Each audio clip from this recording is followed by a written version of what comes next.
Sir আপনার এই আইফোনটার দাম কত? এই ছেলে, তুমি তো একটা সামান্য ওইটা, তুমি আইফোনের দাম শুনতেছো? তুমি জীবনে এই আইফোন কিনতে পারবা? আরে আইফোনের যে দাম তা দিয়ে তোর পুরো বছর চলে যাবে। আরে নয়ন, তুই ওয়েটারের চাকরি করিস? তোর না ক্লাসে এক রোল ছিল বলে খুব তো ভাব নিতিস।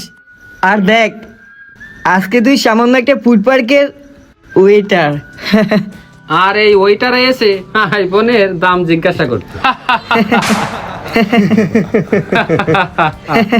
জানো বাবা, ওর আমাদের ক্লাসে এক রোল ছিল বলে সবচেয়ে ওকে অনেক ভালোবাসতো, বলতো ও বড় হয়ে অনেক ভালো কিছু হবে। আর আজকেও ওয়েটার। আরে কথায় আছে না, যত গর্জে তত বর্ষে না, এর হলো সেই অবস্থা। আরে স্যার, আপনারা আমার কথাটা তো একটু শুনেন প্লিজ স্যার। এই কি কথা বলবি তুই? তোর মতো ওয়েটারের কোনো কথা শোনার সময় নেই। আরে এ কি, ইনারা এরকম করে কথা বলতেছে কেন? এই শোন, ওয়েটারের মতো থাকবি। তুই খাবারের দায়িত্বে আছিস, তুই খাবার আন যায় যা, বেশি পার্ট নিবি না। আরে ভাই, তুই এখান থেকে যা তো, যে কাজ এই কর। ভাই দাঁড়ান, আপনারা কাকে কি বলতেছেন? এনাকে চেনেন? ইনি এই রেস্টুরেন্টের মালিক, বস আমাদের। হ্যাঁ, এটা কি শুনছি?